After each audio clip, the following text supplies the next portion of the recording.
የከበረው ሰላምታችን በያላችሁበት ይድረስ ተመልካቾቻችን እንደምን አላችሁ? ዘውትር ሰኞ ምሽት እንዲሁም በድጋሚ ማክሰኞ ወደ እናንተ የሚደርሰው የሀዲያ ስፖርት መሰናዶ አሁን ጀምሯል። ዛሬ በተለያዩ ርዕሰ ጉዳዮች ከእናንተ ጋር ቆይታ የምናደርግ ይሆናል። ርዕሰ ጉዳዮቻችንን በቅድሚያ ለማስተዋወቅ ያክል በሆሳና ከተማ አስተዳደር የጀመረውን የበጋ ወራት የእግር ኳስ ውድድር 19ኛ ሳምንት የኢትዮጵያ ሴቶች ከፍተኛ ሊግ እንዲሁም ደግሞ ከ20 ዓመት በታች ታዳጊዎች ፕሪሚየር ሊግ እና 25ኛ ሳምንት የኢትዮጵያ ፕሪሚየር ሊግ በርዕሰ ጉዳይ የምናነሳቸው ሲሆን እንዲሁም ደግሞ በተጨማሪ በልዩ ዘገባ መልክ የሀዲያ ሆሳና ከ17 ዓመት በታች ቡድንን ዛሬ በመሰናዷችን አካተናል። እስከ ፕሮግራሙ ፍጻሜ አብራችሁን ትቆዩ ዘንድ የአክብሮት ግብዣችን ነው።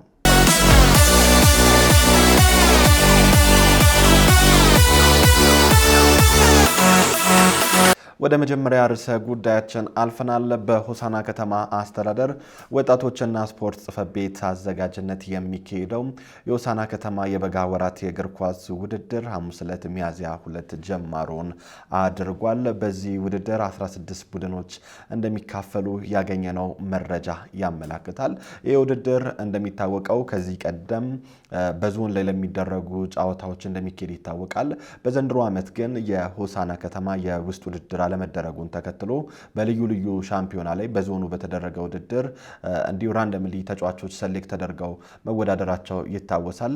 ታዲያ ያ ቡድን በዞኑ ላይ የተካፈለው ቡድን ሶስተኛ ሆኖ በመጨረሱ በቀጣይነት በክልል በሚደረገው ውድድር ላይ ተሳታፊ እንደሆነ ይታወቃል። ከዚህም አንጻር ምርጥ ስፖርተኞችን ለመመልመል ታልሞ በሚያዝያ 2 መክፈቻውን አድርጓል። በ16 ቡድኖች መካከል ማለት ነው። በመክፈቻው ስነ ስርዓት ላይም የተለያዩ የክብር እንግዳዎች ተገኝተዋል። የሆሳና ከተማ አስተዳደር ከንቲባ የሆኑት አቶ ዳዊት ጡምደዶ፣ የሀዲያ ዞን ወጣቶችና ስፖርት መምሪያ ኃላፊ አቶ ታምሬ ኤርሚያስ እንዲሁም የሆሳና ከተማ አስተዳደር ወጣቶችና ስፖርት ጽሕፈት ቤት ኃላፊ አቶ ኪበሙ ሰለሞንና ሌሎች የክብር እንግዳዎች ተገኝተዋል። በመክፈቻው ዕለት ማለት ነው። ሀዲያ ስፖርትም በመክፈቻው ዕለት ተገኝቶ ስለ ውድድሩ ዓላማ፣ ለምን ዘግየት ብሎ ይህ ውድድር እንደተካሄደ በተጨማሪም በቀጣይነት ስለተያዙ እቅድ ውስጥ ጥያቄ ጠይቆ ተከታዩን መሰናዶ አዘጋጅቷል። የባልደረባችንን የዘሪቱ ኤልያስ ጥንክር ተከታትለን እንመለስ። ስፖርታዊ ውድድሮች ከውድድርና ከውጤታቸው ባሻገር ለተስፈኛ ተጫዋቾች መፍለቂያ መንገዶች እንደሆኑ በቅርብ ዓመታት በሀዲያ ዞን ውስጥ የተደረጉ የውስጥ ውድድሮች ሕያው ምስክሮች ሆነዋል። ዛሬ ላይ በሀዲያ ሆሳና ማይተካ ሚና ያላቸውን ብሩክ ማርቆስንና መለሰ ሚሻሞን እንደ አብነት እንኳን ብናነሳ በክረምት ወራት ከሚደረገው የአሆዴ ካፕ ውድድር ነበር ራሳቸውን ያሳዩት። የዘንድሮስ ባለ ዓመት ማን ነው? ይህ በእንዲህ እንዳለ በሆሳና ከተማ አስተዳደር ወጣቶችና ስፖርት ጽሕፈት ቤት አዘጋጅነት የሚካሄደው የ2017 የበጋ ወራት ውድድር በአብዮ ኤርሳሞ መታሰቢያ ስታዲየም ሚያዝያ 2 ጀምሯል። ከዚህ ቀደም በዓመቱ አጋማሽ የሚካሄደው ውድድር በዘንድሮ ዓመት በምን ምክንያት እንደዘገየና ስለ ውድድሩ ዓላማ የሆሳና ከተማ አስተዳደር ወጣቶችና ስፖርት ጽሕፈት ቤት ኃላፊ አቶ ኪበሙ ሰለሞንና የስፖርት ተሳትፎ ዳይሬክቶሬት አቶ ዘሪሁን ኃይሌ ነግረውናል። የውስጥ ውድድር ከዚህ ቀደም በጥር ወር ላይ ማድረግ የነበረብን የስፖርት ውድድር ነው። ይህንን በጥር ወር ውስጥ እንዳናደርግ የዞን ልዩ ሻምፒዮና፣ የክልል እንደዚሁም አንደር 17 ውድድሮች፣ ከዛ በመቀጠልም በክልል ደረጃ ላይ የልዩ ሻምፒዮና፣ ከዛም የፌዴራል የባህል ስፖርቶች ፌስቲቫል በሆሳና ነበርና በነዛ ምክንያት ማድረግ አልቻልንም። እነዛ ፕሮግራሞች ካለቁ በኋላ ማድረግ እንዳለብን በማኔጅመንቱ ከተነጋገረን በኋላ ዛሬ በይፋ ለማስጀመር ሞክረናል። ውድድሩ ለሚቀጥሉት 11 ቀናት ይቆያል። በዚህ ውድድር ውስጥ ብዙ ነገሮች ይጠበቃል እንደ ከተማ አስተዳደር። አንደኛው ቀጣይ ላይ ከዚህ ውድድር በኋላ በክልሉ የሚደረግ የክለቦች ሻምፒዮና አለ። በዛ ላይ የሚሳተፉ የስፖርተኞችን ምልመላም የምናደርግበት እንደዚሁም በቋሚነት ሆሳና ከተማን ሊወክሉ የሚችሉ ጠንካራ ስፖርተኞችን መመልመል ታስቦ የሚደረግ የስፖርት ውድድር ነው። ከዚህም ባለፈ የሀዲያ ሆሳና እግር ኳስ ቡድንን በስፖርቱ ደግሞ ተጫዋቾችን በማፍራት ሆሳና ከተማ አንበሳውን ድርሻ ይወጣልና በዚህም አንደር 70 ላይ ማለት ቡድን ሁለተኛ ቡድን ላይ እንደዚሁም በዋና ቡድን ላይ የሚጫወቱትን ተጫዋቾች ቲሙ እንዲያይም ጭምር እድል የሚፈጥር ነው። እነዚህን አሁን ያነሳዋቸውን ሀሳቦች ማዕከል ያደረገ ውድድር ነው እያደረገን ነው። አንደኛ የክለቦች ሻምፒዮና ላይ የሚሳተፉ ተጫዋቾችን እንመለምላለን። ከዛ በመቀጠል ሆሳናን በቋሚነት የሚጫወቱ ለሆሳና ከተማ የሚጫወቱ ተጫዋቾችን እንዲመለምሉ ተደርጎ የሚደረግ ውድድር ነው። ውድድሩ አላማ አለው፣ ግብ አለው። ያው ከዚህ በፊትም እንደተለመደው በአመት 2 ውድድር እናደርጋለን። የበጋ ውድድርና የክረምት ወራት ውድድር ተብሎ እናደርጋለን። ውድድሩ አላማው የዚህ የበጋ ውድድር አላማው ሆሳና ከተማን ወክሎ ዞን ደረጃ፣ ክልል ደረጃ ምርጥ ተጫዋቾችን ለመመልመል አልፎም በዚህ ጊዜ ይሄ አስፈላጊ ነው ብለን ያደረግነው በዋናነት ሆሳና ከተማ ግዙፍ ከተማ ስለሆነች የሁሉም ግዙፍ ከተማ ስለሆነች ለሆሳና ከተማ ክለብ ያስፈልጋታል በሚል እሳቤ ነው ይሄን የጀመርነው። ከዚህ በፊት እንደዚህ አይነት የውስጥ ውድድሮችን አድርገን በርካታ ቦታ የደረሱ ልጆች አሉ። ዛሬ ላይ ለሀገሪቱ ዋልታ የሆኑ ተጫዋቾች ለተለያዩ ክለቦች ቋሚ ተሰላፊ ሆነው የሚጫወቱ ልጆች አሉ። ለሀዲያ ሆሳዕና ትልቅ ግብአት ሆነው የሚጫወቱ ልጆች አሉ። እነዛ ሁሉ የፈሩት ከዚህ ውስጥ ነው፣ ከሆሳዕና ከተማ የውስጥ ውድድሮች ውስጥ ነው።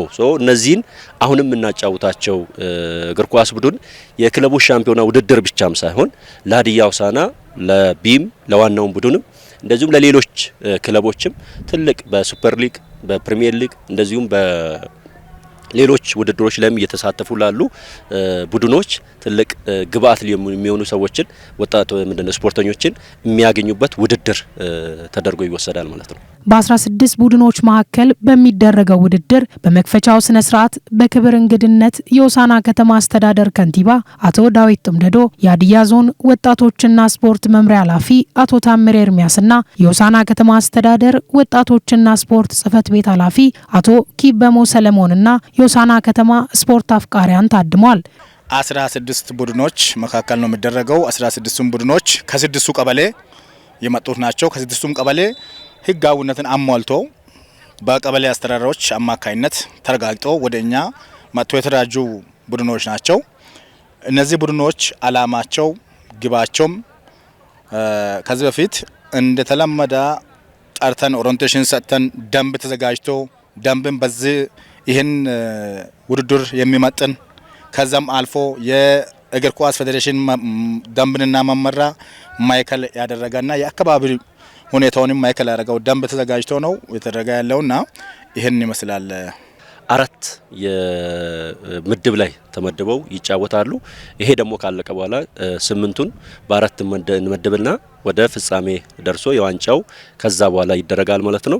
በአጠቃላይ ወደ 400 የእግር ኳስ ተጫዋቾች የሚሳተፉበት ጨዋታ ነው። ይሄ ለከተማው ትልቅ እድል ነው። ሁሌም አንድ ነገር ከፊት ስላለ ብቻ የምናደርገው ውድድር ሳይሆን ተጫዋቾች ውስጣቸው ላይ ያለውን እምቅ አቅም እንዲያወጡ በየአካባቢው ላይ በየቀበሌው ላይ ያለውን ውድድሮች እንደዚሁም በከተማው ያደረገን ተጫዋቾች ራሳቸውን እንዲያሳዩ ለከተማውም ደግሞ ተተኪ ተጫዋቾች እንዲተኩ የምንሰራው ስራ ነው። 2003 ዓ.ም የብሔራዊ ሊግ ተሳታፊ በመሆን የዞኑ ቀዳሚ ክለብ የነበረው የሆሳዕና ከተማ በ2007 ወደ ኢትዮጵያ ፕሪሚየር ሊግ ማደጉን ተከትሎ ከፋይናንስ አቅም ጋር በተያያዘ ክለቡ በዞን በጀት እንዲንቀሳቀስ በማድረግ የዛሬውን ስያሜ ሀዲያ ሆሳዕናን ይዟል።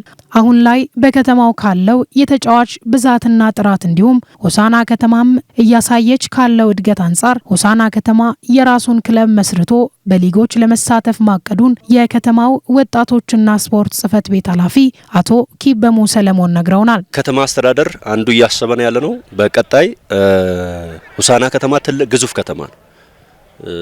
በዚህ ልክን ስፖርትን ከመስራት አንጻር ሰፊ ክፍተቶች እንዳሉ አይተናል። በመሆኑም በቀጣይ ላይ በሆሳዕና ከተማ ራሱን የቻለ ክለብ መኖር እንዳለበት ከከንቲባ ጋርም እንደዚሁም ከኛ ማኔጅመንት ጋር እየተነጋገርን ያለ ነው።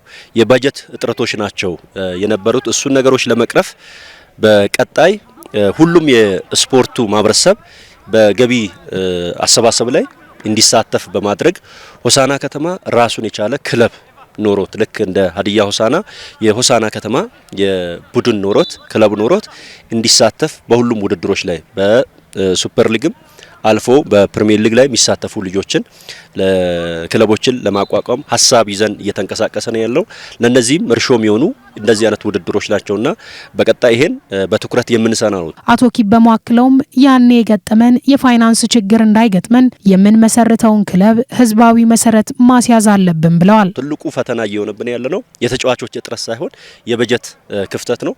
እሱን በቀጣይ እየቀረፈን ሁሉም የነጋዴው ማህበረሰብ ባለሀብቱ መንግስት ሰራተኛው በዚህ ጉዳይ ላይ ለስፖርት የሚበኩሉን አስተዋጽኦ እንዲያደርግ በማድረግ የበጀቱን ችግር ከቀረፈን ሆሳና ከተማ ራሱን የቻለ ክለብ እንዲኖር እና እንደዚሁም በሱፐር ሊግ ላይ የሚሳተፍ ክለብ እንፈጥራለን የሚል እምነትም ተስፋም አለኝ። ለዚህም አበክረን የምንሰራ ነው የሚሆነው። በዚህም የእናንተ ሚዲያ የአንበሳውን ድርሻ ይወጣል። እየሰራችሁ ያላችሁ በርካታ ስራዎች አሉ በወጣቱ ላይ አሁንም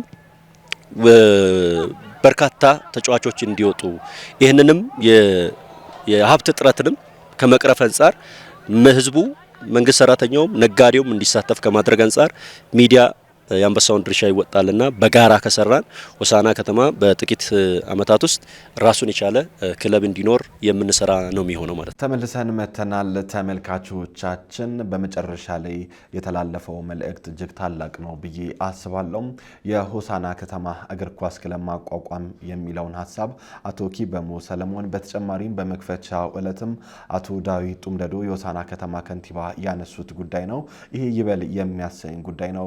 ሆሳና ከነማ ከዚህ ቀደም በ2003 በብሔራዊ ሊግ ላይ ተሳታፊ እንደነበረ ይታወቃል። እስከ 2007 ድረስም በዛ አርከን ውስጥ እንደነበረ ይታወቃል። በ2007 ግን የስያሜ ለውጥ አድርጎ የአስተዳደር ወሰኑን በማስፋት ሀዲያ ሆሳና በመባል መሰሙ ይታወሳል። ከዛ በኋላ ሆሳና ከተማ የእግር ኳስ ክለብ ማቋቋም አልቻለም። ሌሎች ወረዳዎች ለምሳሌ እንደ ሌሞ ወረዳ ሀዲያ ሌሞ፣ እንዲሁም ደግሞ ሾኔ አካባቢ ላይ ሾኔ ባደዋቹ መመስረቱ ይታወሳል።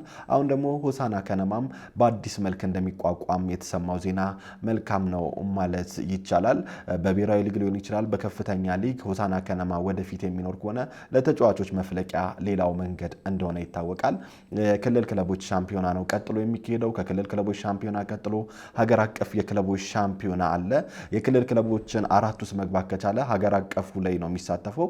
ሀገር አቀፍ ላይ ተሳትፎም እስከ 6ኛ ሆኖ ማጠናቀቅ የሚችል ከሆነ የኢትዮጵያ አንደኛ ሊግ ላይ ወይም ደግሞ ብሔራዊ ሊግ ላይ መሳተፍ ይችላል።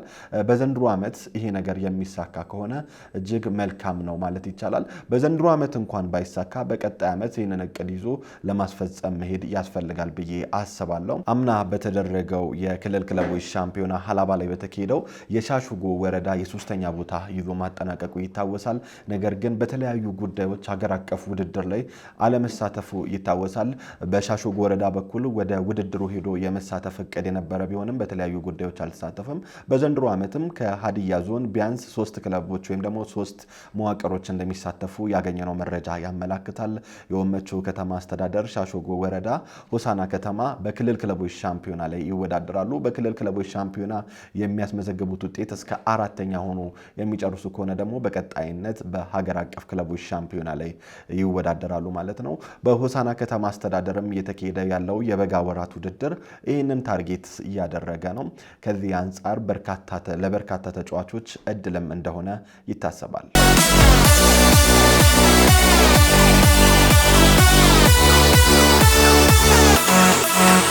ወደ ቀጣይ ርዕሰ ጉዳያችን አልፈናል። በቀጣይነት የምንመለከተው ርዕሰ ጉዳይ 19ኛ ሳምንት የኢትዮጵያ ሴቶች ከፍተኛ ሊግን ይሆናል። በኢትዮጵያ ሴቶች ከፍተኛ ሊግ እየተሳተፈ የሚገኘው የሀዲያ ሆሳና የሴቶች እግር ኳስ ክለብ ወደ አሸናፊነት ተመልሷል። ሀዲያ ሆሳና አርብ ዕለት ከለሚኩራ ክፍለ ከተማ ጋር ነበር ጨዋታውን እያደረገው። ሀዲያ ሆሳና በረዴት ጎል 1-0 አሸንፏል። በዚህ ጨዋታ በ14ኛው ደቂቃ ነበር ረዴት ዳንኤል በፍጹም ቅጣት ምት ግብ ልታስቆጠር የቻለችው። ረዴት ዳንኤል በጨዋታው ላይም የጨዋታው ኮከብ በመባል መመረጧን ያገኘነው መረጃ ያመላክታል። በሴቶች ከፍተኛ ሊግ ሸገር ከተማ ነው በሊጉን በመሪነት እየመራ የሚገኘው። 2 ክለቦች ወደ ኢትዮጵያ ሴቶች ፕሪሚየር ሊግ እንደሚያድጉ ይታወቃል። ሸገር ከተማ በ45 ነጥብ እየመራ ይገኛል። የኢትዮጵያ ስፖርት አካዳሚ ደግሞ በ37 ነጥብ ይከተላል። ከዛ በመቀጠል ይርጋ ጨፌ ይከተላል ማለት ነው። ሀዲያ ሆሳዕና በ18 ነጥብ 11ኛ ደረጃ ላይ ይገኛል። ሀዲያ ሆሳዕና የፊታችን ሮብ 5 ሰዓት ላይ ከወላይታ ዲቻ ጋር የሚጫወት ይሆናል። ወደ አሸናፊነት የተመለሱ የሚጫወተው ጨዋታ እንደመሆኑ መጠን በተጨማሪም ደግሞ ወላይታ ዲቻም ካለበት ደረጃ አንጻር ተመጣጣኝ እንዲሁም ደግሞ ሀዲያ ሆሳዕና ሊያሸንፈው የሚችል ጨዋታ እንደሆነ ይገመታል ማለት ነው።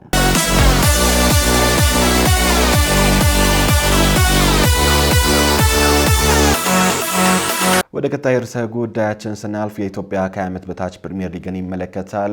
በኢትዮጵያ ከ20 ዓመት በታች ፕሪሚየር ሊግ እየተካፈለ የሚገኘው ሀዲያ ሆሳዕና ወደ ቶርናመንት ወይም ደግሞ ወደ ቀጣይ ዙር ማለፉን ባለፈው ሳምንት በነበረው የሀዲያ ስፖርት መሰናዷችን መጠቆማችን ይታወሳል።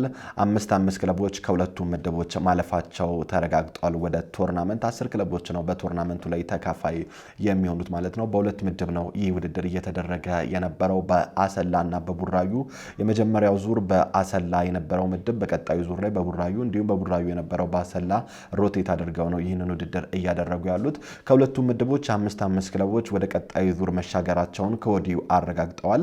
የኢትዮጵያ ከ20 ዓመት በታች ፕሪሚየር ሊግ በዋነኝነት የሚደረገው ታዳጊ ወጣት ተጫዋቾችን ለዋናው ቡድን ለመመገብ አለፍ ሲልም ደግሞ በነጥብ ደረጃ የአሸናፊነት ስለልቦና በተጫዋቾቹ ላይም ለማስፈር እንደሆነ ይታወቃል። ከሁለቱም ምድቦች ማን አለፉ የሚለውን በጥቂቱ እንመልከት። በምድብ ሀ የተደለደሉትን ስንመለከት ሐዋሳ፣ ሀዲያ ሆሳዕና፣ አዳማ ከተማ፣ ወላይታ ዲቻና ኢትዮጵያ ቡና ወደ ቀጣዩ ዙር አልፈዋል። በምድብ ለ ወይም ደግሞ ቡራዩ ከተማ ላይ እየተደረገ በሚገኘው ጨዋታ ደግሞ ሲዳማ ቡና በቀዳሚነት፣ ኢትዮጵያ መድን፣ ኢትዮ ኤሌክትሪክ፣ ወልቂጤ ከተማ ለመጀመሪያ ጊዜ ወደ ቶርናመንቱ መሻገሩን አረጋግጧል። ሌላው አርባ ምንጭ ከተማ ነው ከዛው ምድብ 5ኛ ሆኖ ማለፉን ያረጋገጠው ማለት ነው። ሀዲያ ሆሳዕና ወደ ቀጣዩ ዙር ማለፉን አረጋግጦ በትላንትናው ዕለት ጨዋታ አድርጎ ነበር ከባህር ዳር ከተማ ጋር። ሀዲያ ሆሳዕናም ባህር ዳር ከተማን 3-0 ሊያሸንፍ ችሏል። ዮሴፍ ሞሎሮ ነበር 2 ግቦችን ለሀዲያ ሆሳዕና ያስቆጠረው። አንዱን ግብ ደግሞ ደስታ ሎጲሶ ነው ለሀዲያ ሆሳዕና ያስቆጠረው። በአጠቃላይም ሀዲያ ሆሳዕና እስካሁን ካደረጋቸው 18 ጨዋታዎች ውስጥ 34 ነጥብ መሰብሰብ ችሏል ማለት ነው። አንድ ቀሪ ጨዋታ ይቀረዋል። አንዱ ቀሪ ጨዋታ አድርጎ በሚያጠናቀቅበት ሰዓት ላይ እስከ 2ኛ ደረጃ ሆኖ የመጨረስ ሰፊ ቻንስ እንዳለው የደረጃው ሰንጠረዥ ያመላክታል ማለት ነው። ከዚህ ጋር በተያያዘ ወደ ሀዲያ አንደር 17 ቡድን እንሻገር ወይም ከ17 ዓመት በታች በአምና ነበር ይህ ቡድን እየተቋቋመው። አምና መሰረቱን ያደረገው ይህ ቡድን በአሰልጣኝ አላምረው ካሳ ነው የሚመራው። በሆሳዕና ከተማ ነው ይህ ክለብ ወይም ደግሞ ይህ ቡድን የሚገኘው። በርካታ ጥያቄዎች ያሉበት ቡድን እንደሆነ ይታወቃል። ይሄ ቡድን ላይ አንደኛ እንደ ጥያቄ የሚነሳው ጥያቄ ቢኖር ውድድሮችን አለማግኘት በሰፊው ይነሳል። አምና ውድድር መሳተፍ ያልቻለ ቡድን እንደነበረ ይታወቃል። ይህ የአንደር 17 ቡድን ማለት ነው። በተጨማሪም ደግሞ ለተጫዋቾቹ የሚገባው ትኩረት አልተሰጠም የሚለው ሌላው አንዱ ቡድኑ ላይ ከሚነሱ ነገሮች ውስጥ አንዱ ነው።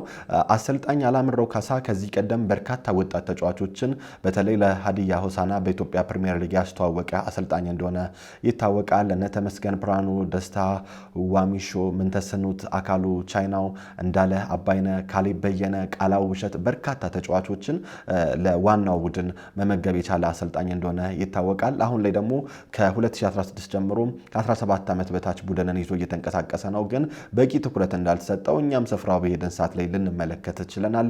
ልምምዳቸው ምን ይመስላል? የያዙት እቅድስ፣ የተጫዋቾችስ ሀሳብ፣ የአሰልጣኝ አላምረው ሀሳብስ ምን ይመስላል የሚለውን በመሰናዷችን ይዘናል። መሰናዷችንን ተከታትለን እንመለስ።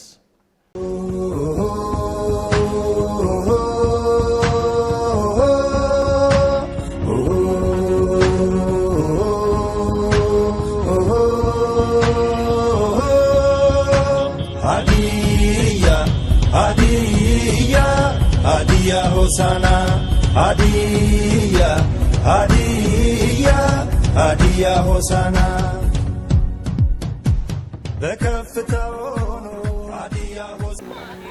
ስሜ ወርዋ በየነ እባላለሁ። ከ17 ዓመት በታች ሀዲያ ሆሳዕና ተጫዋች ነኝ። ስሜ ሄኖክ ሞገስ ይባላል። ይሄን ቲም የተቀላቀልኩት አምና ክረምት ላይ ነው። ስሜ መረታብ ተመስገን ወንጂሳ እባላለሁ። የተቀላቀልኩት 2016። ስሜ ሀብታሙ በቀለ እባላለሁ። የተቀላቀልኩት ዘንድሮ ነው። ሻሎም ሰብስቤ እባላለሁ። ዘንድሮ ነው አንደር 17 የተቀላቀልኩት። እሺ በዘንድሮ ዓመት ነው ይህንን ቡድን እየተቀላቀልከው። ምን ይመስላል በአጠቃላይ ባለፉት 6 ወራት ያደረጋችሁት ልምምድ? ልምምዱ በጣም አሪፍ ነው። እኛ ጋም ያለውን ነገር ኮችም ያለውን ነገር ሰጥቶናል ብለን እናስባለን። አሪፍ ዝግጅት አድርገናል ብለን እናስባለን። ልምምዱ ከሞላ ጎደል አሪፍ ነው። አምና ያው በተሻለ ሁኔታ እየሰራን ነበር። ዱባንቾ ሜዳ ለውድድር ተዘጋጅተን ነበር። አንዳንድ ባልሆኑ ምክንያቶች በባጀት ምናምን ከጫፍ ደርሰን ልንሄድ በመጨረሻ ቀን ከመኪና ነው የወረድነው። ያው አምናው እንዳለው ነው። ዘንድሮ በተሻለ ሁኔታ 2017ን ጀምረናል። ትሬኒንግ ከጀመረን ቢያንስ ወደ 7-6 ወር እንደዛ ሊሆን ነው። በተሻለ ሁኔታ እየሰራን ነው ጠንክረን። ያው ቲሙ አሪፍ ነው፣ ያለውን ልጅ አሪፍ ነው። ግን ከማቴሪያል አኳያ ከኳሶች ጋር ያሉ ትንሽ ክፍተቶች አሉ። ያው በዛ በኩልም በፌዴሬሽኑ በኩል ትንሽ ሰፖርት ያደርጋሉ። ግን በቂ አይደለም ያለው ነገርና ባለው ነገር ኮች ከራሱ እያደረገ ነው እያሰራን ያለው። ግን የምናገኘው ነገር በቂ ባይሆንም ያው አሪፍ ነው እስካሁን ባለው ማለት ነው። ከዚህ በፊት ትሬኒንግ ከማድረገው በላይ አሪፍ ትሬኒንግ እየሰራን ነው። ውድድሩን እንደምናሸንፍ ማለት ተራተረ። አሪፍ ትሬኒንግ እየሰራን ነው። ከዚህ ቀደም ከማውቃቸው ትሬኒንጎች በተለየ በጣም በሰፊውና በኮች አላምራው እየሰራን ነው። አሪፍ ስራ ነው እየሰራን። ልዩነቱ እዚህ ይሰራሉ አላ ስለ እዛ ሰፈር ምን ሰራውና እዚህ ምን ሰራው ይለያያል። ታጋዳ እዛ እይታም እንኳን አይኖርንም። እዚህ ግን ብዙም በእነ እይታ እናገኛለን ማለት ነው። የምንሰራው ትሬኒንግ ያው ኮችም እንደሚታወቀው ትንሽ ልምድ ያለው ኮች ስለሆነ ከሱ አንፃር እሱ የሚገባውን ያው ለኛ የሚገባውን እየሰጠኛም የተሻለ ነገር ልንደርስ የተሻለ ቦታ ልንደርስ ጠንክረን እየሰራን ነው። አንዳንድ የማቴሪያል የኳሶች ምናምን የትራንስፖርት እጥረቶች እነሱ ምናምን ያሉብን ያው ከሞላ ጎደል እየሰራን ነው። እኛ አላቆምንም ብቻ ያው የተለያዩ ችግሮች እንደሚኖሩ ይታወቃል ታዳጊ ቡድኖች ላይ። ከዛ ባለፈ ውድድር ዋናው ነገር ነውና ያለ ውድድር ትሬኒንግ መስራት ምን ያህል ፈታኝ ነው? ያው እኛ ነጋችንን እያሰበን ነው የምንሰራው። የዛሬውን ብቻ አይደለም እያየን ያለ ነው። ዛሬ ጥሩ ነገርም አለ፣ ጥሩ ነገር ባይኖርም ያው ለራሳችን ለወደፊቱ ብለን ነው በተስፋ የምንሰራው። ዘንድሮ ደግሞ በተሻለ ሁኔታ ጽሕፈት ቤቱም ስራ አስኪያጆችም በተሻለ ሁኔታ እየደገፉን ነው። ማቴሪያልም ኳስም አንዳንድም በአካልም መጥቶ በስልክም በኮች በኩል ድጋፍ እያደረጉን ነው። ከፊታችን ላለ ውድድር ጠንክረን እየሰራን ነው እንሄዳለን ብለን በተስፋ ያው ውድድር ኦልሬዲ ልንሄድ ነበር እናም በሆኑ ኬዞች ነው የቀረ ነው። ያው ውድድሩን ሄደን ተሳትፎ አግኝተን ቢሆን ለልምድም ጌም ኤክስፒሪየንስ አሪፍ ነገር እናገኝ ነበር እና ብዙ ነገር ትንሽ ያን ጌሙን ውድድሩን አግኝተን ነበር። ኦልሬዲ በመጨረሻ አካባቢ ነው ትንሽ ባልሆነ ነገሮች የቀረ ነው። ያው ዘንድሮ እንሳተፋለን ብዬ ተስፋ አረጋለሁና ያው ከፈጣሪ ጋር በተስፋ እንጠብቃለን። ጌሞችን እዚሁ ከተማ ካሉ ቲሞች ጋር ነው እየሰራን የነበረው። ጌሞች በምንጮትበት ጊዜም አንዳንድ ነገሮች እናሳያለን። ኮችን በሚለን እኛም በምናደርገው በራሳችን ጥረት አሪፍ ነገር እንሰራለን። ጌም ላይም አሪፍ ነገሮችን እያሳየን እንገኛለን። አቋም ፈትሻ ነው የሚባለው። ለዛ አቋማችንን እያየን ነው። በጌምም እንዲት ትሬኒንግ ማይነርን በማድረግ አቋማችንን እያየን ነው ብለን እናስባለን። ውድድሩን በተመለከተ አሪፍ ዝግጅት እያደረግን ነው በራሳችን። ኮችም ያለውን እየሰጠን ነው። እኛም ተዘጋጅተናል ብለን እናስባለን በሙሉ ነገር። ትንሽ የትራንስፖርት ችግር አለብን። ከሆሳና ወደ ዱባንቾ ትንሽ የበር ጉድለት አለብን እና አሪፍ ነው። ማሊያ ተሰጥቶናል። አሪፍ እንቅስቃሴ እያደረገን ነው። ከጉድለቶች አኳያ ያው ኮችም እዛ ከፌዴሬሽን በኩል ያለው የፋይናንስ እጥረት ነው እያሉን ነው። ያው ኳሶችም ኮች ባለው እያደረገ ነው እያሰራን ያለ ነው። ኮይንም ይጎሉናል። ያው መጥተው ሰፖርት ቢያደርጉን እዚህ የተሻለ ልጅ አለ። ያን መጥተው ቢያዩና ቢያበረታቱን ለኛ በጣም ብዙ ነገር ነው። ብዙ የሚያወጡት ወጪ እንትን አይደለም። ያው እያገዙን ነው፣ ግን ያው በቂ አይደለም። በደንብ ሰፖርት ቢያደርጉን እዚህ ጋር የሚያድግ ልጅ ነው ያለው። ይሄ ልጅ አድጎ ሀገር የሚረከብ ልጅ ነው ያለውና መጥተው ሰፖርት ቢያደርጉን በጣም አሪፍ ነው ብዬ አስባለሁ። ያው ተጫዋችነት ታዳጊ እንደመሆነ መጠን የምትመኘው የምታልመው አለ በእግር ኳስ ተጫዋችነት? እስኪ ታልማለህ? ያው ከፈጣሪ ጋር አሳካዋለሁ ብዬ ማስበው በኢትዮጵያ ብሔራዊ ማን ነው ፕሪሚየር ሊግም የመጫወት ህልም አለኝ። አልፎ ተርፎ ያው እንደ ሀሳብ ከሀገር ወጥቶ የመጫወት ህልም አለኝ እና ያው እንደ ህልም ሳይሆን ጠንክሮ እንደ መስራት ጠንክሬ ሰርቼ እለወጣለሁ፣ ራሴንም ለውጣለሁ፣ ሀገሬንም ወክላለሁ ብዬ ነው ማሰብ። ያው ሁሉም ሰው የሚያልመው ትልቅ ቦታ መድረስ ነው የሚፈልገው። ብሔራዊ ቡድን ወክዬ ብጫወት ደስ ይለኛል እና ደግሞ ከሀገር ውጪም ቲሞች ብጫወት ደስ ይለኛል። ያው እንደ ማንኛውም የሆሳዕና እግር ኳስ አንደር 17 ተጫዋች ዋናው ቲም መግባት ፈልጋለሁ። ከዛም ባሻገር ሌላም ቲም መግባት ፈልጋለሁ እስከ ውጭ ሀገር ድረስ። ይሄን ህልሜ ደግሞ አሳካዋለሁ። ያው በችል ለሀዲያ ሆሳዕና ብጫወት ደስተኛ። ያው ህልሜ በኢትዮጵያ እግር ኳስ ውስጥ ጠንክሬ ሰርቼ ራሴ ማስተዋወቅ ነውና ህልሜ በመጀመሪያ ሀዲያ ሆሳዕና ዋናው ቲም መጫወት ነው። ከዛ ናሽናል ቲም ወክዬ መጫወት ፈልጋለሁ። ከዛ በተሻለ ደግሞ ፕሮፌሽናል ተጫዋች ወደ ውጭ እጄ ጠንክሬ ሰርቼ አሳካለሁ ብዬ ከፈጣሪ ጋር አሳካለሁ ብዬ አስባለሁ።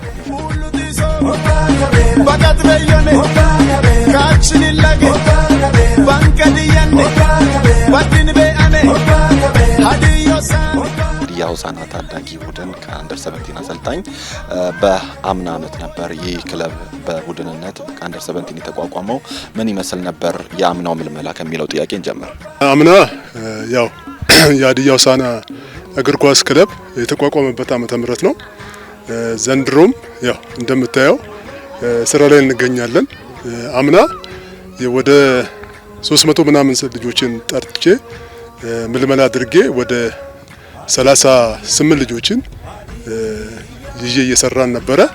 ከነዛ ውስጥ የማራይ ምርመራ አድርገን ወደ ያለፉት ልጆች ከዛ ውስጥ ከተመረመሩት 41 ምናምን ልጆች ወደ 20 ልጆች አልፈው ኦሬዲ የሚጠበቅብንን ነገር እንደ ክለብም ተደርጎልን ልንሄድ በተነሳንበት ሰዓት ያው አንዳንድ ያው የሚገጥሙን ነገሮች አሉ እንደ ክለብ። እነዛን ችግሮች ከማሰብ አንጻር ሳንወዳደር ቀርተናል። ዘንድሮ ግን ያው የአምናው ነገር እንዳይደገም ከዚሁ ከሚመለከተው አካል ጋር ሆነን በቁጭ ብለን አውርተን ዘንድሮ እነዚህ ልጆች ወደ የሚደረገው ውድድር ላይ አንደር 17 ላይ የኢትዮጵያ እግር ኳስ ፌዴሬሽን በሚያዘጋጀው ውድድር ላይ እንደሚሳተፉ ቃል ገብተውልናል። በትጋት እየሰራን ያለ ነው፣ በትኩረት እየሰራን ያለ ነው። ስለዚህ እዛ ጉዳይ ላይ እንገኛለን። ያው እንደምታየው ልጆቹ ስራ ላይ ናቸው ያሉት፣ እኔም ስራ ላይ ነኝ ያለሁት። ስለዚህ ደስ በሚል ሜዳ ላይ ደስ በሚል እንቅስቃሴ ላይ ደስ በሚል መነሳሳት ላይ ስላለን ደስተኛ ነኝ። አምና 300 ያክል ተጫዋቾችን ነበር ስክሪኒንግ የሰራው ማለት ነው። በዘንድሮ ዓመትስ ምን ያህል ተጫዋቾችን ስክሪኒንግ ላይ ሰራ? በተጨማሪ ከአምና ልጆችስ ወደ ምን ያህል ተጫዋቾች ካንተ ጋር ቀጠሉ በዘንድሮ ዓመት? ያው አምና 2016 ላይ እንደነገርኩ ነው። 2017 ላይም ደግሞ ጠቅላላ ወረዳ ላይ ላሉት ልጆች እድል ከመስጠትም አንጻር እነዛን ከተደበቁበትም ከመውጣት አንጻር ትውልድ ላይ ስለምሰራ ታዳጊ ላይ ስለምሰራ እርካታዬም ደስታዬም ያም ስለሆነ በሀዲያ ሆሳዕና ኦፊሻል ፔጅ ላይ ለዚህ ምልመላ ከየአቅጣጫው መጥተው የሙከራ ጊዜ እንዲወስዱ ለሁሉም ወረዳም ከተማችን ዞላችን ላይ ላሉት ጥሪ አድርጌ ያለው በክለብም እንደ ክለብ ጽሕፈት ቤትም ያ ነገር ፔጅ ላይ ተለጥፏል። ስለዚህ በዛ መሰረት ወደ 450 ልጆችን ነው ስክሪን ያረኩት ለተከታታይ ለ3 ቀን። ያው በጌም ነው እንትን ስክሪን አውት የምታረጋቸውና ከእድሜም አንጻር። ስለዚህ ከዛ ውስጥ አምና ከነበሩት 20 ልጆች ላይ ወደ 15 ልጆችን ወደዚህ ቀላቅያለሁ። የቀላቀልኩበትን ምክንያት ያው እነዛ ከ20 ዓመት በታች በላይ ስለሆኑብኝ ከ17 ዓመት በላይ ስለሆኑብኝ፣ ስለዚህ እዚህ ጋር ደግሞ የመተካት ስራ መስራት እንዳለብኝ ስለማምን ከጽሕፈት ቤት ጋር ከክለቡ ጽሕፈት ቤት ጋር ከስራ አስኪያጁ ጋር በመነጋገር ይህንን ነገር ሰርተን በዚህ ሁኔታ ላይ እንገኛለን። ያው ከወረዳ የመጡ ተጫዋቾችም እንደነበሩ ለመግለጽ ሞክራል። ነገር ግን ሀዲያ ሆሳዕና አንደር 17 በያዘው ቁመና ከወረዳ ልጆች መጥተው መስራት የሚችሉበት አክሰስ አለ ብለህ ታስባለህ? እንደምታየው ነው። በጣም ችግር አለ። በጣም ብዙ ችግር አለ። ለምሳሌ አሁን እኛ ያለነው ዱባንቾ ነው። ዱባንቾ ሜዳ ላይ እነዚህም ልጆች እየመጡበት ያሉበት አመጣጥ ያው ልጁ ነው የሚያውቀው እኔም ነው የማውቀው እና በጣም ዋጋ እየከፈልን በጣም ሰክሪፋይ እያደረግን ነው ያለ ነው። ወረዳ ያሉ ልጆች እንዳይመጡ የሚያደርጋቸው አንዱ የማቴሪያል፣ የትራንስፖርቴሽን፣ የቤት፣ የምግብ እነዚህ ስፖርተኛው የሚፈልጋቸው ነገሮችን ከማጣት አንጻር እንጂ ሀዲያ ሆሳዕና ላይ ዞናችን ላይ በጣም ፖቴንሻል ኤሪያ ነው። በኢንተረስት ነው ተጫዋቹ ኳሱን መስራት የሚፈልገው። ግን የያዘው ነገር ይሄ ነገር ስለሆነ ብዙ ተጫዋቾች እንደተደበቁ አስባለሁ። የያዛቸው ነገር ያው እንደነገርኩ የሚበላው፣ ማደሪያው፣ ትራንስፖርቴሽኑ፣ ማቴሪያሉ እነዚህ ነገሮችን ስታስብ ብዙ ተጫዋቾች ተደብቀውብናል ብዬ አምናለሁ። ስለዚህ ብዙ ተጫዋቾችንም ወደ ቤት ያስቀረበት ነገር ነው ብዬ እንደ አሰልጣኝ አምናለሁ። ያው 1 አመት ከ6 ወር ወይም ከ7 ወር አካባቢ አንደር 17 ቡድንን ከያዝክ ሆነሃል። እንደ አጠቃላይ ምን አይነት ስራዎችን እየሰራ ቆየ ከቡድኑ ጋር ከትሬኒንግ ባለፈ? ያው ከቡድኑ ጋር ያው ታዳጊ ላይ ነው የምሰራው። ስራው ያለው እዚህ ታች ነው፣ ሞር ኦፍ ማለት ነው። ስራው ያለው ታች ነው እና ታዳጊውን መሰረታዊ ነገር ልታሰራው ካልቻልክ ካደገ በኋላ አስተካክላለሁ ማለት አትችልም። ያን ነገርን ከማስቀረት አንጻር ምንድነው ያሰብኩት ከልጆቹ ፋሚሊዎች ጋር ከሚመለከተው ከጽፈት ቤቱ ከክለባችን ጽፈት ቤት ጋር የተነጋገርኩት የተሻለ ሜዳ ላይ የተሻለ ልጅ ማውጣት ይችላል። ከዛ አንጻር ልጆቹም ቤተሰብም በኢንተረስት በፈቃደኝነት ቤተሰብም ማድረግ ያለበትን ነገር እያደረገ ልጁን እንዲደግፈው እኔም ያን ነገርን ከቤተሰብ ጋር ሆኜ ከአንዳንድ ልጆች ቤተሰቦች ጋር ሆኜ ያን ነገር ልጆቹ በትጋት ስራ እንዲሰሩ በጣም ጫና አደርጋለሁ። ለምን ያ ልጅን አንዳንድ ቤተሰብ እኛ ሀገር ያው እኛ ዞን ላይ እየመጣ ነው ሀሳቡ እየመጣ ነው። ወደ አዋሳ፣ ወደ ወላይታ፣ ወደ አርባ ምንጭ ስትሄድ ከትምህርቱ ጎን ለጎን ቤተሰብ የሚያደርገው ምንድነው ታኬታ፣ ጫማ፣ ማቴሪያሎች ነው ሰፖርት የሚያደርገው። ልጁ የሚፈልገውን ውስጡ ላይ ያለውን ጩኸት ነው የሚያዳምጠው። አሁን ያው እኛም ዞናችን ላይ ይሄን ነገር እያየው ስለሆነ አም ሶ ሃፒ በጣም ደስተኛ ነኝ። ግን አሁንም እያደረኩ ያለሁት ምንድነው እነዚህ ድሪብል፣ ፓስ፣ ኮንትሮሎች የተስተካከለ ሜዳ ላይ መጥቶ ይሄ ልጅ ታዳጊ ካልወጣልህ ያልተስተካከለ ሜዳ ላይ ልጁን አገኘዋለሁ ማለት በጣም ከባድ ነው። ስለዚህ እዚህ ሜዳ ላይ አመጣው ልጁን የተሻለ ነገር እንዲሰራ ካደረከው ነገ ጧት ልጁ ያው ዞናችን የፖቴንሻል ኤሪያ ነው። በጣም ብዙ ተጫዋቾች አሉ። እነሱንም ተስፋ አርግተው ነው የሚሰሩት። ስለዚህ ያው እየሰራ ነው ያለውት ነገር ምንድነው ልጁ ላይ ሜንታሊ ፊዚካሊ ልጁ ሊያድግበት ሊወጣበት ሊታይበት አውትሻይን ሊያርግቶ ሊሄድበት የሚችሉትን መሰረታዊ ነገሮች እንዳሰልጣኝ ነው ያሰራው ያለሁት። ስለዚህ ልጆቹም ያንን ነገር በመቀበል መሰረታዊ አንድ ተጫዋች ያው መሰረታዊ ነገሮች የሚባሉት ድሪብል፣ ፓስ፣ ኮንትሮል ምናምን ናቸውና እነዚህን ነገሮች ጭንቅላቱን ከእግሩ ጋር አጣምሮ ስራ መስራት ከቻለ ነገ ጧት የኢትዮጵያን ኳስ መጫወት አይከብደውም ብዬ አምናለሁ እንደ አሰልጣኝ። እሺ እንደ አሰልጣኝ ያለፉትን አመት ስትሰራ ማለትም በአንደር 17 ስትሰራ ውድድሮች አልነበሩም፣ ኦፊሻል የሆኑ ውድድሮች ማለት ነው። ያለ ውድድር ልጆችን ማሰራት ምን ያህል ፈታኝ ነው? ያለ ውድድር ልጆች ማሰራት ትርጉም አልባ ነው። ለኔ ትርጉም አልባ ነው። ውድድር ከሌለ ተጫዋችን አታይ። ውድድር ሲኖር ነው ተጫዋችን ያለበትን ፐርፎርማንስ ምታየው። ስለዚህ ውድድር አንድ ተጫዋች አልተወዳደረም ማለት ልጁን በየትኛውም ሁኔታ ልታውቀው አትችልም። ስለዚህ እኔም ልጁም እንደክማለን እንጂ የሚለውጥ ነገር የለም ማለት ነው። ስለዚህ ትርፉ ምንድነው? ድካም ብዬ ነው ማምነው። ስለዚህ ተጫዋች እንዲወጣ ከተፈለገ ተጫዋች እንዲያድግ ከተፈለገ ለተጫዋቹ ተጫውቶ ራሱን የሚያሳይበት መድረኮች መፈጠር አለባቸው የሚል እንዳሰልጣኝ እምነት አለኝ።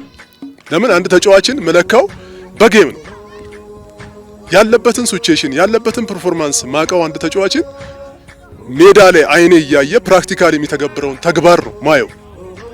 አንድ ተጫዋች ቁንጣና ማሊያ ስለለበሰ እንደዚህ አሁን እየሰራ ነው አይደለ? እዚህ ጋር የነገር እየሰራ ነው። ቁንጣና ማሊያ ስለለበሰ ተጫዋች ነው ብለህ አትልም። ምን ለተጫዋቹ የምትለካው የት ነው? ጌም ላይ ነው። ስለዚህ ለልጆቹ የተስተካከለና ልጆቹ የሚወጡበትን የመጫወቻ መድረኮች መፍጠር እንደ ክለብም እንደ አሰልጣኝም እንደ አገርም አስፈላጊ ነው ብዬ አምናለሁ። ያው ልምምዶችን እየሰራችሁ እንደሆነ ይታወቃል። በዘንድሮ ዓመትም ደግሞ ትወዳደራላችሁ ተብሎ ይጠበቃል። ምን አይነት ዝግጅት እያደረጋችሁ ነው ለውድድሩ?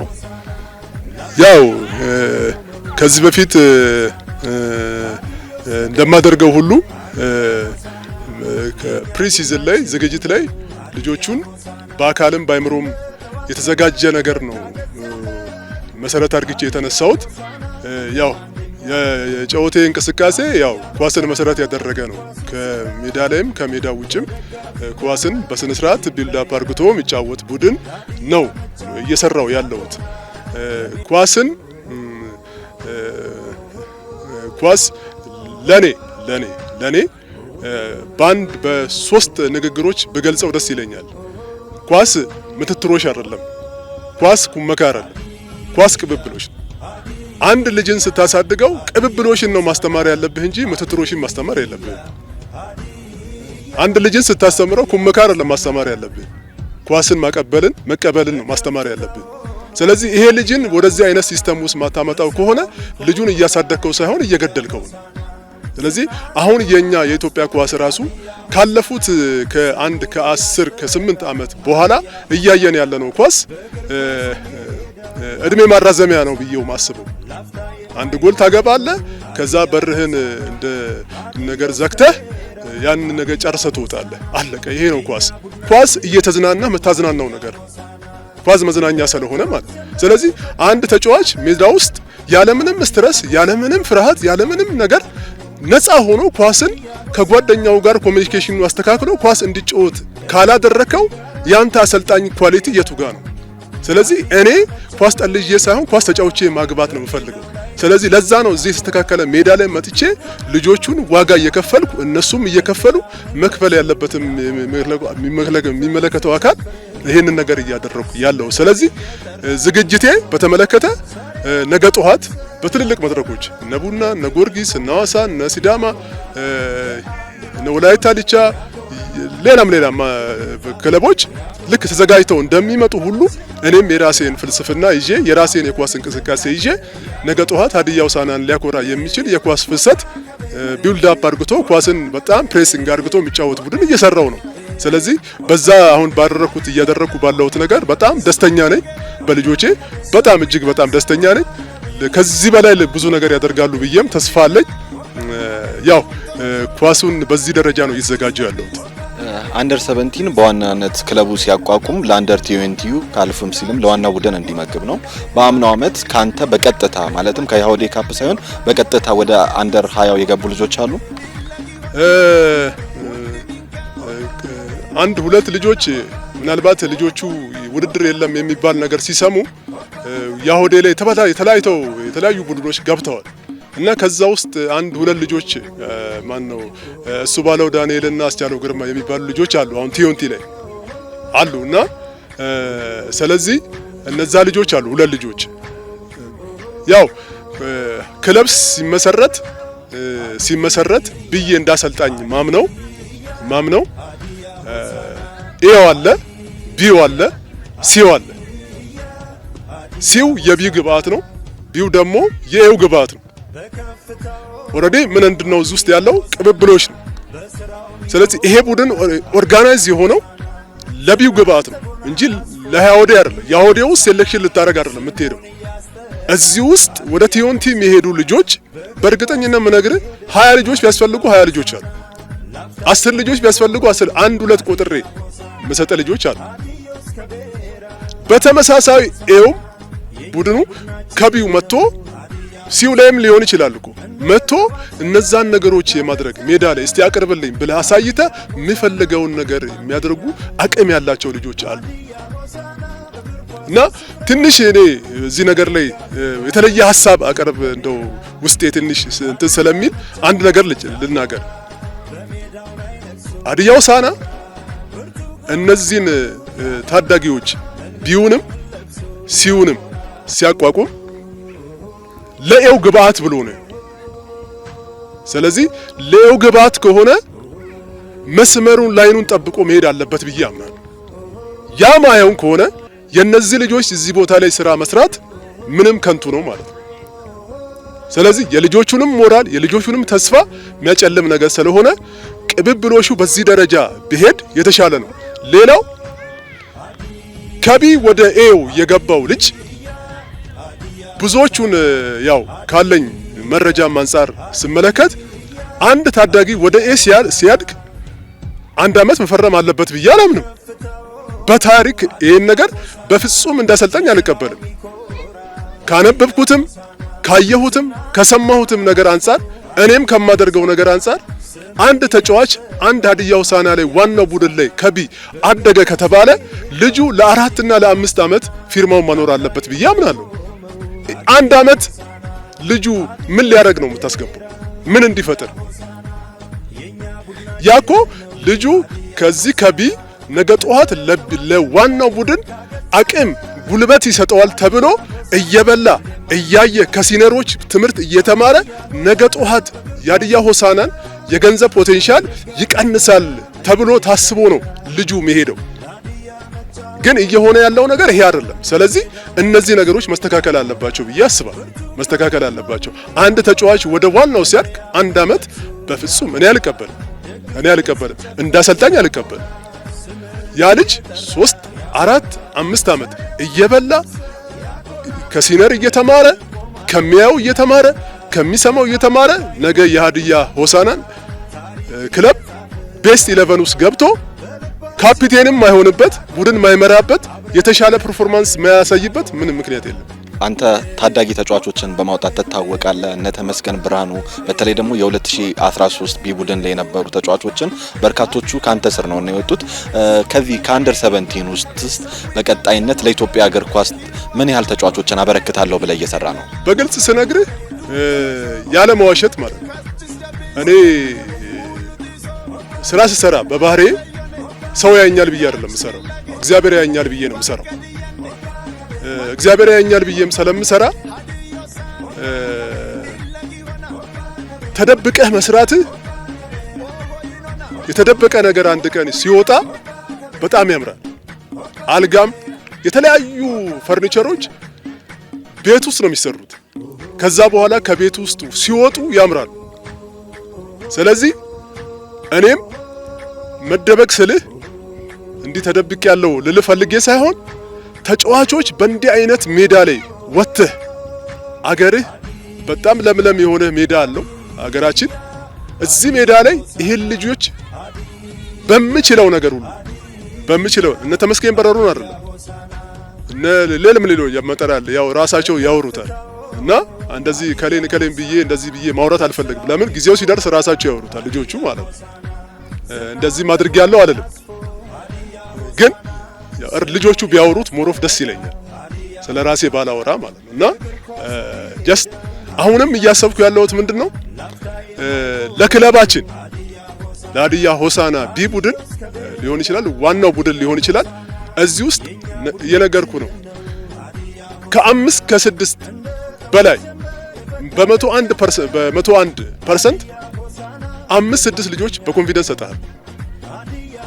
በደንብ የሚጫወቱ ልባም ልጆች በደንብ ኳሱ የሚያውቁ በጣም ልባም ልጆች በጣም እያዘጋጀው ነው ያለው።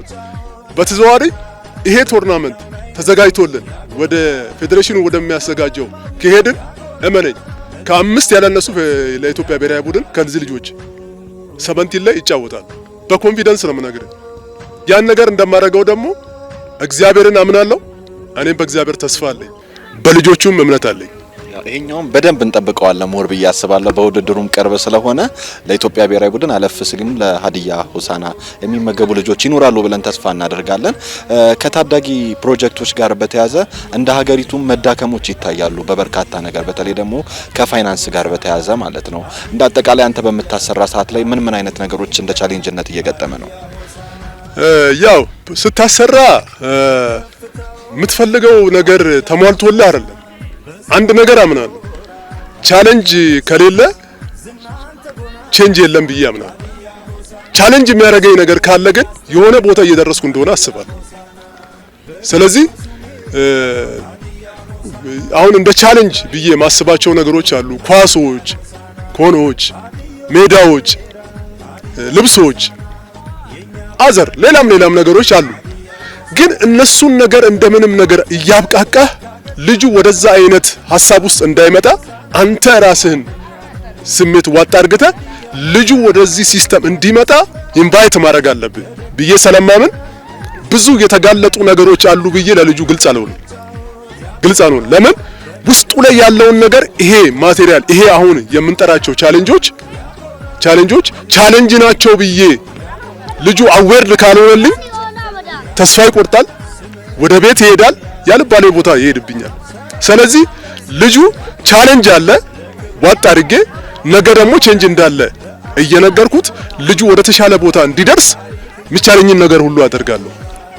ስለዚህ አሁን በኢትዮጵያ ውስጥ ኮሚትድ ሆኖ ሊያሰራ የሚችል ፕሮጀክት ኦሬዲ ብዙ ማለት በግልጽ መናገር ፈልጋለሁና ጥቅምህን አይደለም ማየት ያለብህ ልጁ ውስጥ ያለው ስኬት ማለት አንድ ነገር መግለጽ ፈልጋለሁ። ስኬት ማለት ገንዘብ መሰብሰብ አይደለም።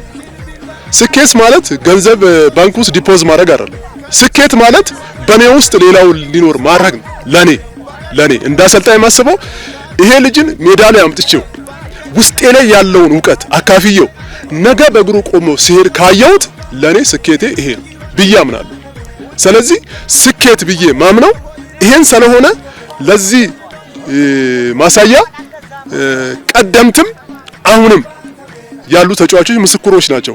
ስለዚህ ይሄ ነገር ቻሌንጅ ቢኖርም ከቻሌንጁ በስተጀርባ ደግሞ ሌላ ክብር አለ። ያንን ክብር ደግሞ ለማየት ዛሬ ያለ ተስፋ መቁረጥ ያለ መታከት በብዙ አይነት አቅጣጫ የሚመጣውን ነገር ቻሌንጅ እየተቋቋምክ ልጆችህም ያንተን ፈለግ ተከትለው እንዲወጡ ማድረግ ግዴታ ስላለብኝ ቻሌንጅን መልመድ ትልቅነት ነው ብዬ አምናለሁ። በመጨረሻ ምናልባት ቀረ የምትለው ሀሳብ ካለ እድሉን ልስጥ። ቀረ ምለው ሀሳብ ደግሜ ባወራው ደስ ይለኛል እና በቃ ይሄ ታዳጊዎች ሲያድጉ ልክ እንደነ ወላይታ ልክ እንደነ አርባ ምንጭ ልክ እንደነ ሲዳማ እኛም በራሳችን ፖቴንሻል ኤሪያ እንደመሆኑ መጠን በልጆቻችን ሙሉ ኮንፊደንስ ኖሮን ልጆቹ ወደዚህ አውትሻይን አድርገው እንዲወጡ በሩን ልንከፍትላቸው ይገባል። በሩን ዝግ ክሎዝ ካረክባቸው ልጆቹ ውስጣቸው ላይ ያለውን ፖቴንሻል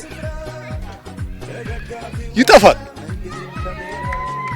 ኳስ ተጫዋች ደግሞ በባህሪው በከረሜላ መታታልለው ጥሩ የሆነ አፕሮች ካሳያው ነገ ሌላ ነገር ማውጣት ይፈልጋል።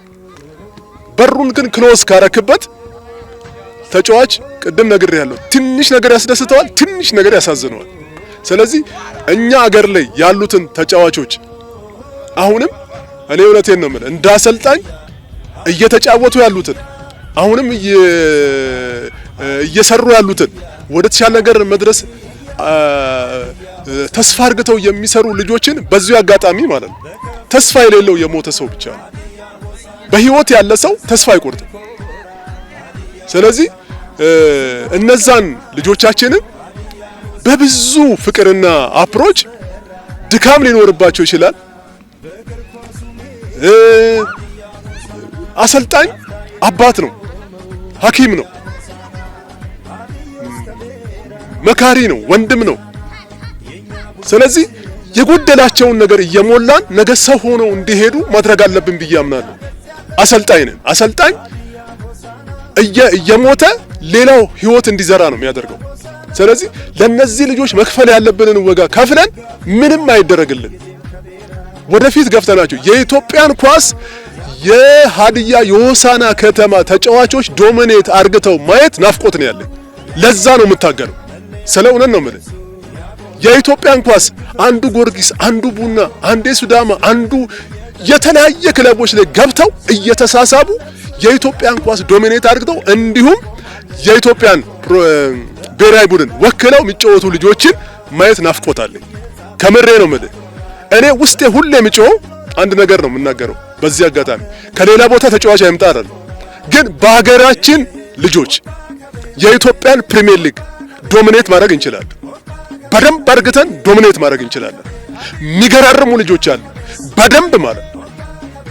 የኢትዮጵያን ኳስ ቀጥ ለጥ አርግተው አግብተው ኳስ ተጫውተው የኢትዮጵያን ፕሪሚየር ሊግ ኢትዮጵያ ውስጥ እኮ ኳስ ይሄን ያህል ምንም የሚካበድ ነገር እኮ አይደለም። ኮንትሮል ኤንድ ፓስ ነው በቃ። ሌላ ነገር አለ የለም እኮ ኢትዮጵያ ውስጥ ኳሱ ይሄ ነው። ኮንትሮል ከቻል ከዛ ፓስ ከቻልክ ኢትዮጵያን ኳስ ትጫወታለህ። ምንም ሌላ ታምር የለም። ስለዚህ እነዚህ ልጆችን የኢትዮጵያን አልፎም የሀዲያ ሆሳዕናን የብሔራዊ ቡድናችንን ማሊያ ለብሰው አሸብርቀው ማየት ናፍቆት እንጂ ያለኝ ሌላ አላማ እኔ የለኝም። ይሄንን ነው የምነግር። ሌላው ሁላችንም ድካሞቻችንን ልንሸካከም ይገባል። አሌክስ ሚስት ከሆነ አሌክስ ላይ ስህተት ያየ ሰው መጥቶ አሌክስን አድቫይስ ካደረገው አሌክስ የሚመለስ ሰው ነው። አሌክስ በስጋም በመንፈስም ነው። ከዛ በመቀጠል ለነዚህ ልጆች አሁንም ቀረ ብዬ ማስበው ነገር ያው ዋናው ቡድን ላይ የሚደረገው ቢው ላይ የሚደረገው ሴቶቹ ላይ የሚደረገው ነገር እነዚህ ታዳጊዎች ላይ ሊደረግ ይገባል ብዬ አምናለሁ። በቂ አይደለም፣ እየደረገ ነው ግን በቂ አይደለም። ስለዚህ ይህንን ነገርም ያው በቅርብ ጊዜ ውስጥ እንደሚደረግልን ተስፋ አደርጋለሁ። ያው ውድድራችንም እየደረሰ ነው እና ለዛም ያው አሁን አንዳንድ ነገሮች እንደሚመጡ ይሰማኛል። ስለዚህ ከሚመለከተው አካል ጋርም እያወራው ነው። ሌላው በዚሁ አጋጣሚ ብዙ በቃ በኳሱ ውስጥ እንዳልወጣ ብዙ ነገሮችን ያደረጉኝ ወንድሞች አሉ፣ እህቶች አሉ። እነሱን በዚሁ አጋጣሚ ላመሰግናቸው እወዳለሁ። ዘመናችሁን ይባርክ። እናንተም እዚህ ቦታ ላይ መታችሁ ልጆቹን በዚህ ሰዓት ዋጋ ከፍላችሁ መታችሁ የመጣችሁትን ካሜራማን እንዲሁም ጋዜጠኛ ናኦሜን በሀዲያ ሆሳዕና 17 እግር ኳስ ክለብ ስም እንዲሁም በክለቡም ስም እጅግ አድርጌ አመሰግናለሁ። እግዚአብሔር ያክብርልኝ። ታንክ ዩ። ተመልሰናል ተመልካቾቻችን። ከ17 ዓመት በታች ቡድን የሀዲያ ሆሳዕና እግር ኳስ ክለብ ነው ተከታትለን የተመለስ ነው።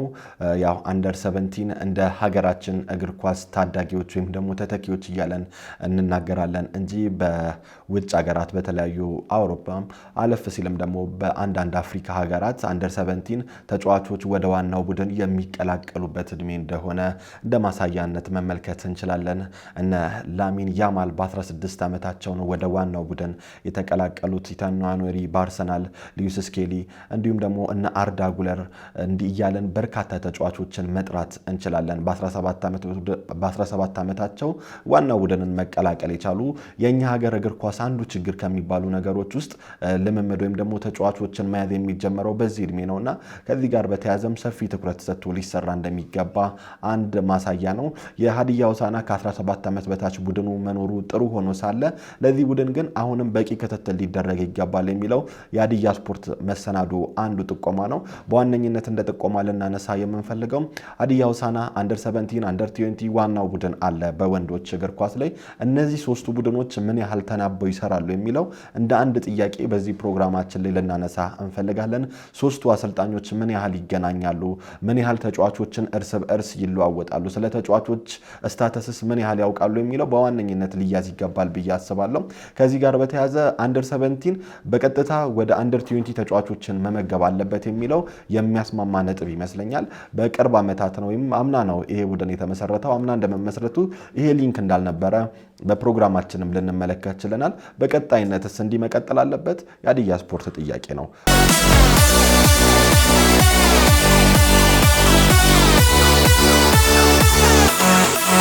ወደ ቀጣይ ርዕሰ ጉዳያችን አልፈናል። በቀጣይ ርዕሰ ጉዳይነት የምናገኘው የኢትዮጵያ ፕሪሚየር ሊግ 25ኛ ሳምንት ነው። 25ኛ ሳምንቱ ላይ ደረሰው የኢትዮጵያ ፕሪሚየር ሊግ በትላንትናው ዕለት ጀምሯል። ዛሬም 3 ጨዋታዎች ተደርገዋል። በትላንትናው ዕለት ሀዲያ ሆሳዕና ከመቀለ ሰባ እንደርታ ጋር ያደረጉትን ጨዋታ እንመልከት። ሀዲያ ሆሳዕና በመቀለ 2-0 ተሸንፏል። ሀዲያ ሆሳዕና ድሬዳዋን ከገጠመበት ጨዋታ 3 ተጫዋቾችን ለውጦ ወደ ሜዳ ገብቷል። ሀዲያ ሆሳዕና ባለፈው ሳምንት ከድሬዳዋ ጋር 1-1 በሆነ አቻ ውጤት መፈጸሙ አይዘነጋም። ከዛም 3 ተጫዋቾችን ለውጧል።